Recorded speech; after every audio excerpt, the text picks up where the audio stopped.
All right, we carry on.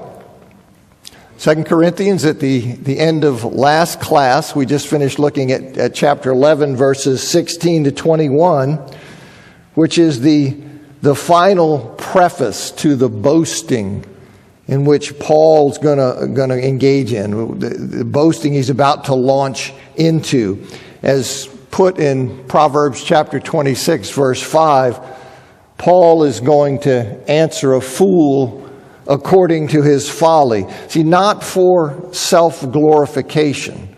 That's not what he's doing. But because he has to stoop to boasting to preserve his converts, to keep them from being lured from the true gospel, because they were being persuaded that these false teachers there in Corinth, these boasters, that they were the real deal.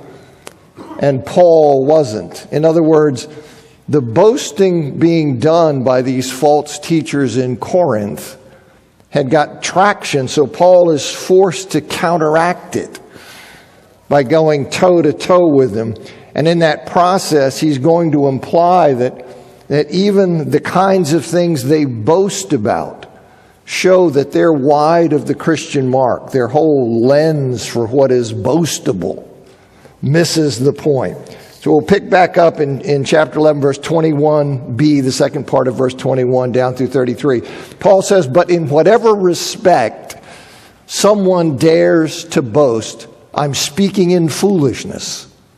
I also dare. Are they Hebrews? I also am. Are they Israelites? I also am. Are they Abraham's seed? I also am. Are they servants of Christ? I'm speaking as being out of my mind. I am more of one, with more labors, more imprisonments, beatings beyond measure, and frequent deaths. 5 times I received from the Jews 40 lashes minus 1. 3 times I was beaten with rods. Once I was stoned. 3 times I was shipwrecked. I've spent a night and day in the deep. On many journeys, I was in dangers from rivers, in dangers from bandits, in dangers from my people, in dangers from Gentiles, in dangers in the city, in dangers in the country, in dangers at sea, in dangers among false brothers.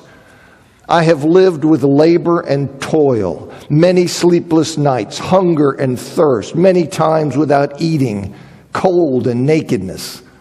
Apart from the additional things, there is the daily pressure on me, my deep concern over all the churches.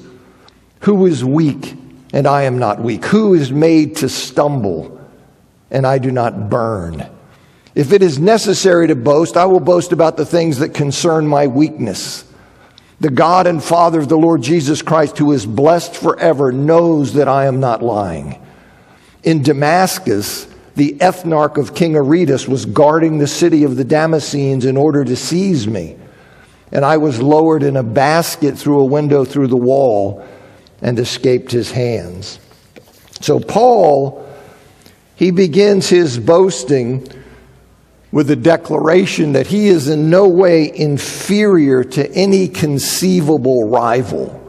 These people here in Corinth who are stirring up trouble and trying to pull the church away from Paul, he makes the point that he's in no way inferior to them or anybody there who functions as a rival. Whatever they can boast about, he can boast about it. Right? Whatever they've got, he's got. But this is so painful for him that he's being dragged to do this, that he again says, I'm speaking in foolishness. He hates having to do this, right? But they're pulling him to it. And referring to the false apostles, Paul says, are they Hebrews? I also am. See, obviously they're trying to get mileage out of the fact. Are they Hebrews? I also am. Are they Israelites? I also am. Are they Abraham's descendants? I also am. See, he wants it clear from the start that when it comes to Jewishness, however they want to present that, whether they want to present it as we're Hebrews, we're Israelites, we're Abraham's descendants, however you characterize it, Paul wants to make clear that when it comes to Jewishness, he takes a back seat to nobody. See, his opponents can gain no spiritual edge over him by appealing to their pedigree as the Old Testament people of God. You see, here they're coming in and they're bolstering their status in this Gentile church in Corinth by making a big deal out of the fact that we are Jews. And right, God was working with the people of Israel for millennia, and we are ethnic Jews. And so that gives us a leg up. Well, Paul says it doesn't give you a leg up on me. Right? It doesn't give you a leg up on me. Now, of course, Paul didn't consider his Jewish pedigree to be a key thing in light of Christ. You remember in his letter in Philippians chapter 3, verses 4 through 8, he says, if any other person thinks he has reasons to have confidence in the flesh, I have more. With respect to circumcision, an eighth-day person. That's typically translated, I was circumcised on the eighth day in accordance with the law. Right? That's what the law required. He says, check. He says, of the stock of Israel, of the tribe of Benjamin, a Hebrew born of Hebrews with regard to the law, a Pharisee, with regard to zeal, persecuting the church, with regard to righteousness, rooted in the law, being faultless. But what things were gains to me, these things I've considered loss on account of Christ. But even more so, I consider all things to be loss on account of the surpassing value of the knowledge of Christ Jesus my Lord, on account of whom I've lost all things. Okay, so Paul, he cites the fact that, listen, they have nothing over me in terms of Jewishness, right? But he understands, he doesn't make that a key thing in light of Christ. He mentions it here, he presents it here to remind the Corinthians that he is not inferior to these intruders, these false apostles, on the score of Jewishness. They have nothing on him with that. And he asks, he says, are they servants of Christ? But then again, he feels compelled to inject, I'm speaking as being out of my mind. Right? This is so difficult for him to be drawn into this. And then he answers the question, are they servants of Christ? I am more of one. Now, Paul is asking, are they servants of Christ in your eyes? Right? Which, of course, they are. The Corinthians are looking at these intruders, these false apostles, and they're giving them credibility and really giving them more loyalty than they're going to give Paul. And so he says, are they servants of Christ? Paul knows the truth about them, right? He's not altering his assessment of them that the truth is they're servants of Satan. But he's asking them, he said, are they servants of Christ in your eyes? And after saying that he's more of a servant, you would expect Paul to go on and show that the ways in which he is a superior servant. Or do you see them as servants of Christ? Well, he sits here, he says, well, I'm more of one. And then we expect, okay, go ahead and launch into your superiority to them. As Carson, D.A. Carson, a New Testament scholar, he notes that given that brag sheets, that's what they're called, brag sheets were common in Greco-Roman culture and in that world, we might expect Paul, right, to go on and to list his exploits, his great victories, his successes, his triumphs, that kind of thing. Carson says, we might imagine Paul saying something like this: I've established more churches. I've preached the gospel in more lands and to more ethnic groups. I've traveled more miles, have won more converts, have written more books, have raised more money, have dominated more councils, have walked with God more fervently and seen more visions. And I have commanded the greatest crowds and performed the most spectacular miracles. Right? That would kind of be in keeping with this triumphalist perspective that his opponents have, the kinds of things they brag about. But instead, right, Paul, he details his sufferings, his loss, his shame, and his defeats. Right? It's as if the primary criterion of true apostleship is massive suffering in service of Christ. See, something that is diametrically opposed to his opponent's system of values. the values they bring to the table and the lens they use at looking at things and evaluating things, success, victory, power, triumph, all of these things. And Paul then gives this list here that he has. So in listing these kinds of things in Paul's, quote, brag sheet, right, he's not so subtly ridiculing or parodying the bragging that has been done by the false apostles by presenting things that are of completely different kind or order as demonstration of his apostleship. He says, with more labors, and that's probably a reference to the manual labor in which he engaged when preaching the gospel. You remember when he was in Corinth, he earned money as a leather worker, a tent maker or a leather worker there. And as I said last week or the week before, that was viewed as, that was unbecoming an itinerant teacher or philosopher. The way they looked at it was that they should be given fees, you see. And so for them to work with their hands, that was just considered degrading. And so Paul opens with more labors and more imprisonments. Well, that's certainly not the kind of thing that the false apostles would put on their resume, right? I mean, that'd be the exact opposite. The very fact that you were imprisoned shows that you're low rent, you're low scale. That's for cutthroats and thieves and people who are enemies of the society. That's not for the people, they would align with the people throwing people in jail. You see, not imprisonments, but Paul lists imprisonments, and then he mentions beatings beyond measure. He doesn't say more beatings than his opponents, as if his opponents had been beaten at all. He has beatings beyond measure, and then he fleshes out, well, what are you talking about, beatings beyond measure? Well, in verses 24 and 25, 5 times I received the Jews 39 lashes. Okay, so the Jews would beat you and discipline you with these lashes, but they would go under 40 just to be saved. He had that 5 times because of his work in preaching the gospel of Christ. He says that 3 times he was beaten with rods. Okay, so he has endured beatings beyond measure. He has been beaten to a pulp because of his service of Christ. He says, literally he says, frequent deaths. And I left it that way. But that's a general reference to the many types of situations in which Paul faced mortal danger. The many times Paul was in the jaws of death in his service of Christ. He says, once I was stoned. Now, when we hear that, we think getting high. That's not what he's talking about. He says, once I was stoned. It's no doubt a reference to his horrifying experience in Lystra that's mentioned in Acts chapter 14 in verse 19. 3 times he was shipwrecked. And one of which was he was far enough out that he spent a night and day in the open sea.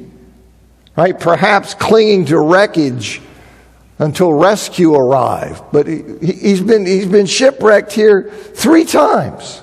And this is before the shipwreck that's going to come up when he goes to Rome. All night he spends out in the ocean. All because of his service and labor of Christ, for Christ.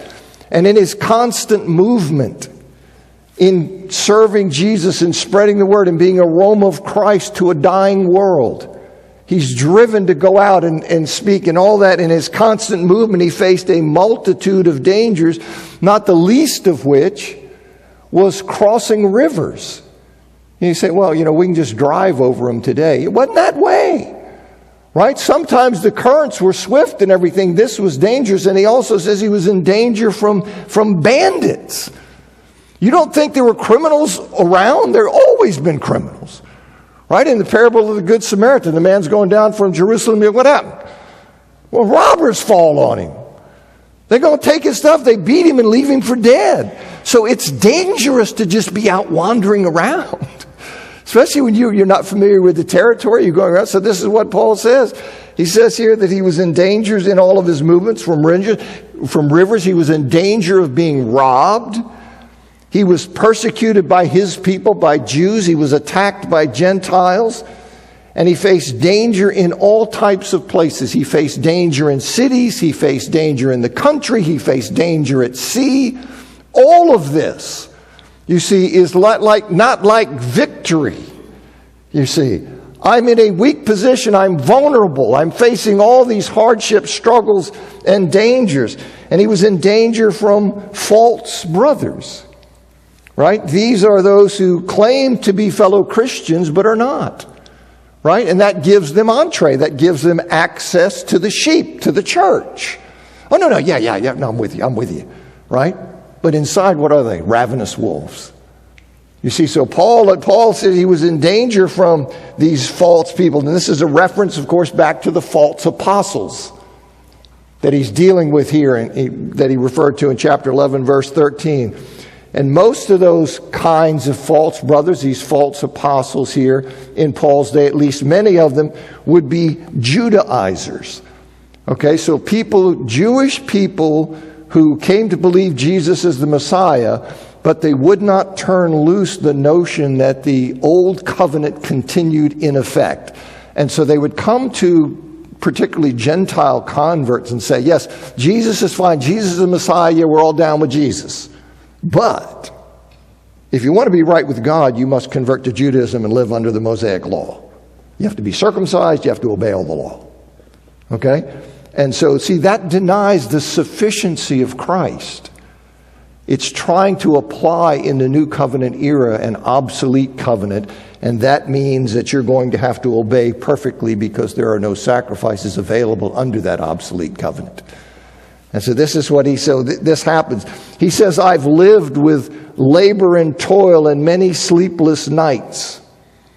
Okay, you and I have a perspective on Paul's ministry. I mean, I think the world of Paul. Okay, just his courage and all that. We have a perspective of Paul. You know, he's definitely a hero, but when you look at the life lived from his side, his ministry was one of exhausting labor. It was one of pressure, and it was one of too much to do in too little time. Just absolutely exhausting labor. It was scarcely something you'd characterize by luxury, comfort, reflective ease. The life of the great academic or the philosopher, the traveler. Yeah, you know, everybody, he's a rock star. He just drops around, people carry him around on things. It wasn't like that.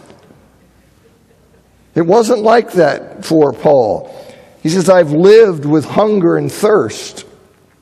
And he says, many times without eating, cold and nakedness. So he experienced hunger and thirst that's associated with the awkward travel arrangements and the quick movements that sometimes were required. And from an empty pocketbook, being hungry. Cold and nakedness meaning insufficient clothing, not bare nakedness. But cold and nakedness would have been forced on him, maybe by his times in prison, maybe by his dire financial condition or his destitution. But Paul's experience, all that you look at this and say, is this, you have these triumphalists who would say, is this the life of the blessed man of God? And so, see, by looking through that lens, they then try to turn these things against Paul. Carson says, while the Corinthians were being taught that truly great teachers earned huge fees and commanded multiplying assets, it's just like today, you turn on TV and you got all these people going around. Usually they have big hair. And they're going around and they're saying, listen, Christianity is the key to getting rich. Especially for them. But see, just send me this money, do this kind of stuff. If you get on board with God and it's all about, you'll have a Cadillac, you'll have this big house and all this kind of, He wants to bless you. So it's kind of like an investment account. Okay? So he says, while the Corinthians were being taught that truly great teachers earned huge fees and commanded multiplying assets, the Apostle Paul frequently lived so far below the poverty line, he'd have needed substantial sums to reach it. For this, he suffered doubly. The privations themselves, and then the condescending scorn scorn of immature triumphalists who married pagan greed with overrealized eschatology to argue that financial prosperity was the reward of the just and the right sons of God. See, so that's how they looked at it. You don't have these things. You are not of the blessed of God. He's not blessing you. You are not of God. Conveniently forgetting the cross. How do we put him in there? Well, he had it rough, right? How do we put him in there? And that's what these people are leaving out, and you see that happen today.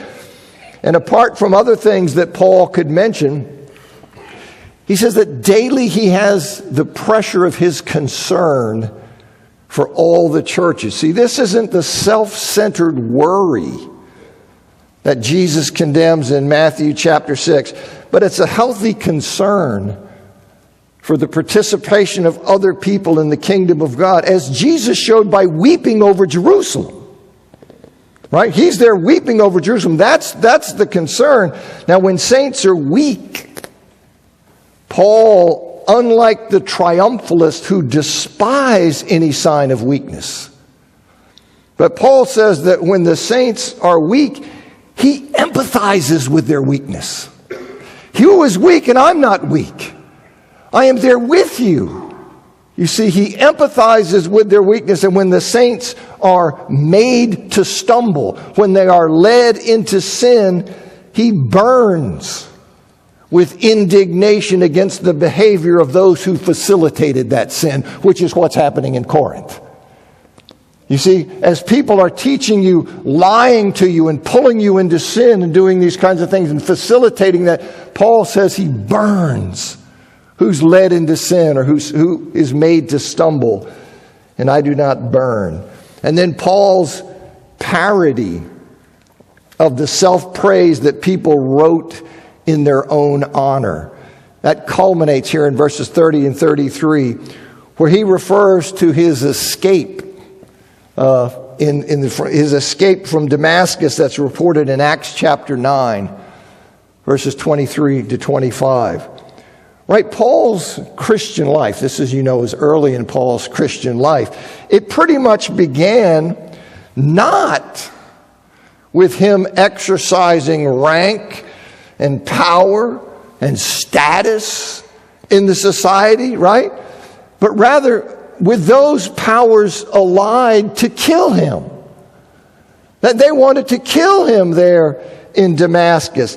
And it was in that weak and vulnerable position where Paul is here, and he's being the ethnarch here of Aretas, his political man in the city. They're under orders to kill Paul.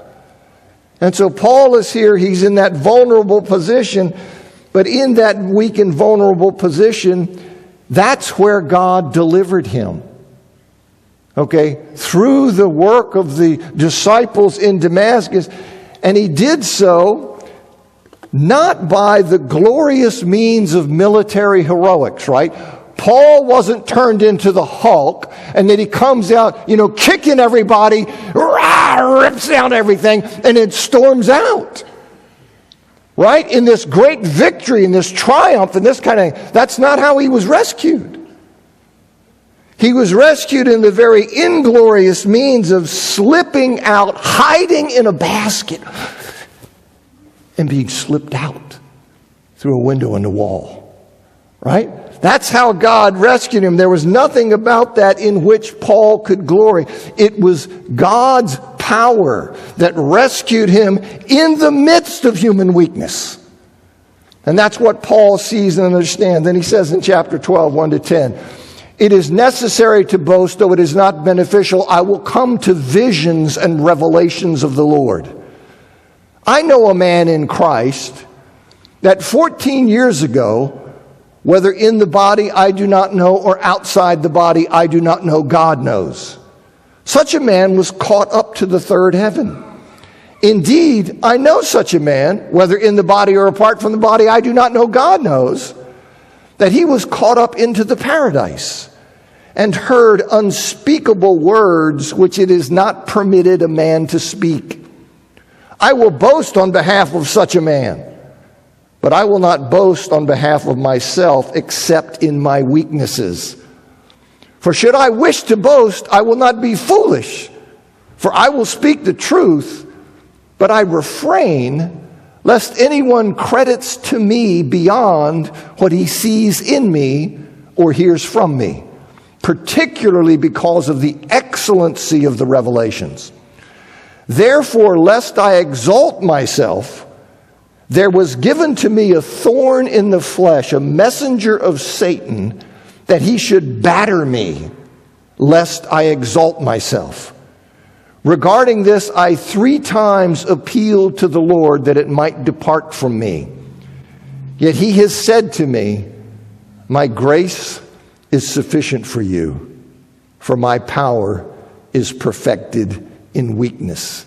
Therefore, I will instead boast most gladly in my weaknesses, so that the power of Christ might reside with me. Therefore, because of Christ, I am pleased in weaknesses, in insults, in distresses, in persecutions and difficulties. For when I am weak, then I am powerful.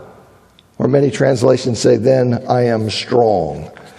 All right, so the false apostles, they not only claimed they had a leg up, that they were superior to Paul in such things as rhetorical ability, that they were trained rhetoricians, they understood the academics of proper rhetorical form and this kind of thing. They not only claimed superiority to Paul as trained speakers, they not only claimed superiority to Paul in their ability to command fees and in their leadership style. Remember they said, Paul, when he's here and present, he seems weak and this kind of, well, they really had, we have this very bossy, commanding leadership style. All of which they spun as being a negative for Paul and a positive for them. But they not only claimed those kinds of things, they also claimed a spiritual superiority. They enhanced their standing with the Corinthians, gave themselves credibility and altitude by bragging about the visions and the revelations that they allegedly had received from God, whereas Paul was very reluctant to talk about such experiences. He only does so at gunpoint. You have to just bring this out of him kicking and screaming.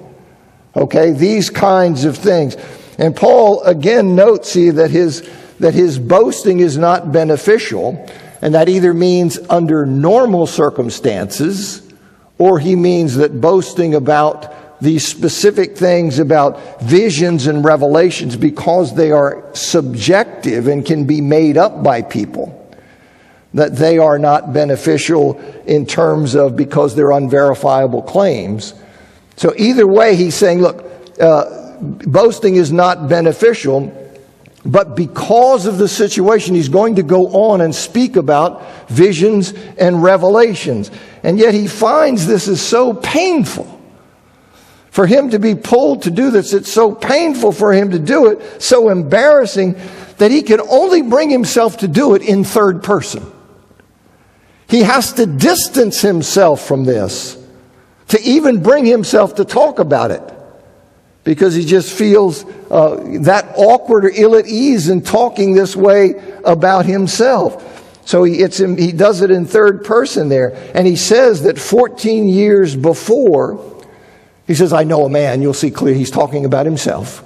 I know a man that was caught up or transported to the third heaven, which in verse 4 he indicates was paradise. He refers to that as paradise. You say, what's this third heaven stuff? Well, the third heaven, that's in line with this threefold division of heaven that's alluded to or suggested in the Old Testament, where you have the first is the atmospheric heaven, where you can see the mountains are up here, the birds fly in the heavens. You see, then you have the stellar heavens, or the firmament, what we would call outer space. Okay, so you have this first close heavens, birds fly. Then you have the outer. Then you have the third heaven, which is the spiritual heaven, the ultimate heaven, which is the abode of God. And that's the highest and best. And Paul says that's what he entered. He was taken to the ultimate, to paradise, to the third heaven is where he went. And the vision was such that Paul, he isn't sure whether he was transported in his body or it was only his spirit that went. He doesn't know. Because from his perspective, could be either. I don't know. I know I was there, baby. But I'm not sure about the mechanics, the particulars. Did God just, did he take me through a door and I'm into another dimension? Did he do that? Or did he just take me there in spirit? That's why he keeps saying, I don't know, but God knows which of those it was. And during this extraordinary vision, Paul heard things, that were too holy or too sacred to tell, things he was prohibited from revealing. The English Standard Version puts it says, he heard things that cannot be told, which man may not utter. And so these things were not given to Paul for him to pass on to the church. Whatever was given to him there, it wasn't given for that reason, but it was for his own special benefit. Maybe God sees and understands here, certainly he sees and understands what Paul is going to endure. But he allows him this magnificent vision 14 years before. You see, before he's writing this letter. And when viewing his experience objectively, right? When he stands back and just views it from a third person. When he looks at it objectively, Paul admits that this was an extraordinary blessing of God which would justify boasting. I mean, I got to say, if I just look at this apart from my involvement in it, that was big stuff. Somebody who had that. Well, I can see that would be legitimate grounds for boasting. But from a subjective perspective, see, when writing in first person, he can only boast of his weaknesses. You see, and then he adds, however, that if he did make such a claim himself, it wouldn't be in foolishness. Right? He wouldn't be foolish. If he did make such a claim in first person directly like that, it wouldn't be foolish, but it would be true. Right? It would be true. So really he lets the cat out of the bag. He lets the cat out of the bag. He was indeed the one who received the surpassingly great revelation. He says, because I could boast, I wouldn't be foolish if I did. Rather, I would be telling the truth. And the reason he refrains from such direct boasting, he refrains from that about his visionary experiences, which again, he could do if he chose to, because he had that experience. God knows it. He knows it. But he fears that others will give it undue importance. You see, he refrains here. Part of the reason he does that is he doesn't want people to give that undue importance. He doesn't want his converts to assess him on the basis of some private, unverifiable experience. Something he simply tells them happened, because that's what some of these guys are doing. They can just walk in and say, this is what happened to me. So he doesn't want them to judge him and make that the basis of the judgment. Well, you got your stuff. These guys are telling me, man, that God took them out and they raced around the earth and whatever. So he doesn't want that to happen, but he wants them the converts to assess him on the basis of his behavior, on the basis of his conduct, and on the basis of his speech. You see, beyond what he sees in me or hears from me. That's what he wants them to do. And he doesn't want to become the focus of attention, you see. But he insists that people focus on the gospel and on the Savior. That's Paul's heart and mind. And this revelation was so awesome that Paul was given. Just so excellent, so amazing, that he was given a thorn in the flesh to prevent him from exalting himself, from being puffed up, from being conceited, and you can see that danger, right? I must be something. I mean, look, I got to be something if I'm having this, right? Not everybody gets this. I got this. So, man, I'm really special.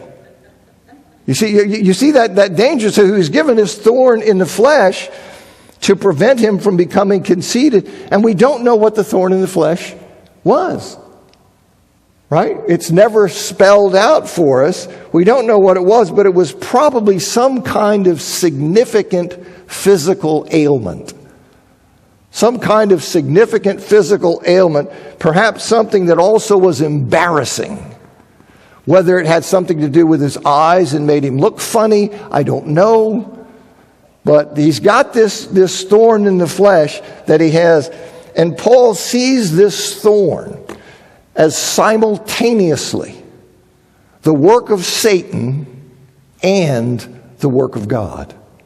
You go, how's that possible? What are you talking about? That's how Paul sees it, right? He sees it this way, as a work, simultaneously a work of Satan and a work of God. See, the thorn was sent by Satan. It was a messenger of Satan. The thorn, this disability, was sent by Satan for the intention of limiting or defeating the apostle. He is an enemy. He's, of course, not omniscient, but he's an enemy, and he attacks Paul, the very effective Paul, and attacks him with this ailment, intending to somehow cripple him or take him out of the game, limit him or defeat him. But God permitted that. He permitted that attack in order to bless Paul through it. See, to prevent Paul from becoming conceited or inflated by the experience he had been given. So God is able to take even the evil actions intended by Satan, and he's able, from his divine omniscient perspective, to incorporate them into what he's doing. And you say, how could anybody do it? That's why he's God. You see, I always say, like, you're thinking about playing chess. He's playing chess like, in the nth dimension. That's what he's doing. And you say, well, I don't know, that seems strange. Well, you remember the 11 brothers, they sold Joseph into slavery, right? And that was sinful. That was evil for them to sell their brother into slavery. But years later, what does Joseph say to the brothers? Years later, in Genesis chapter 50, verse 20, he says, you intended to harm me. That was your motivation. You hated me. You sinfully and wrongly sold me into slavery. That was an evil thing to do. But he goes on and he says, but God intended it for good to accomplish what is now being done, the saving of many lives. Okay, so he allowed this to be done in their evil intention, but okay. All right, here's how this is working. I know famine. I know they're going to come into Egypt. I'm going to birth the nation of Israel in Egypt. Well, who can do that? God. Only God can do that. You see, it's the same way. And of course, consider the cross of Christ, right? I mean, darkness reigned when Christ was murdered through a wicked conspiracy. And all those responsible for that, they are morally culpable. Yet at the same time, all those events came about as a result of God's power and will, what he decided should happen. Right? So that's why I think about here's Satan. He sees, okay, he's going to attack. He's going to remove Jesus and take care of him. He's going to incite Judas. We're going to get him. We're going to get him. Yay! Just completely defeated. Right? He just completely defeated. God has just done spiritual jujitsu on Satan, and Satan has just bashed himself. Well, who could do that? Well, somebody who knows all things. You see, you and I are here like this. Just down here. He's up here like this. And so that's part of his glory and part of his greatness. Andrew Fawcett says, how dangerous must self-exaltation be when even the apostle required so much restraint? And I just think that's true.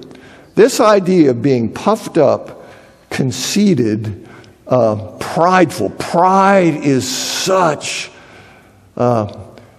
prevalent, constant, something that requires absolute vigilance, because you and I, it seems to me, I'll just speak for me, okay, that we tend to see ourselves greater than we are. Okay, that's just the thing. And so here is Paul, and he's given this, just to restrain that. And then Paul 3 times he pleads with the Lord to relieve this hardship. So this is not some trivial thing. This is some serious thing that Paul's been inflicted with. But the Lord's answer was, my grace is sufficient for you, for my power is perfected in weakness. In other words, the thorn will not be removed. This is the apostle, faithful, loving, serving apostle who's praying to the Lord, and the Lord's answer as he prays 3 times is, it's not going to be removed. Okay, so you and I sometimes have that experience with the things we pray about, and the answer is, it's not going to be removed. You see, and this is what Paul winds up, it's not going to be removed, but Paul would be supplied with the grace necessary to cope with it. Right? He wanted it gone. But the Lord's answer to him was, I'm not going to take it from you, but I'm going to give you the grace to endure and to cope with it. Right? I mean, the full scope and strength of Christ's power, they're found in human weakness. Divine grace enablement is given to meet weakness. Weakness and need are the contexts in which that divine grace is poured out. The greater one's weakness or need when one is poor, when one is sick, when one is humiliated, when one is despised, when one is unloved, when one is scorned, the more grace one receives from God to endure and thrive in that weak situation. You see, the more grace that is then given for one to endure and thrive. See, the powerful and the strong, the victorious, the successful, you see, they are less fit vessels for God's enabling grace. So to brag about one's strength and abilities, that one's on the top of the heap and this kind of thing, as these triumphalists in Corinth were doing, is to brag about one's lack of divine grace. That's what's happening. And this seems to me to be the point of Romans chapter 8, verse 37, where Paul says, no, in all these things, we are more than conquerors through him who loved us. See, Christians are more than conquerors in the context of trouble, hardship, persecution, famine, nakedness, and sword. And in the sense that despite all these things, God will empower us to cope, to thrive, and to remain faithful. That is his power at work, that he does that, you see. There is no lower point. There is no greater situation of human weakness than the cross.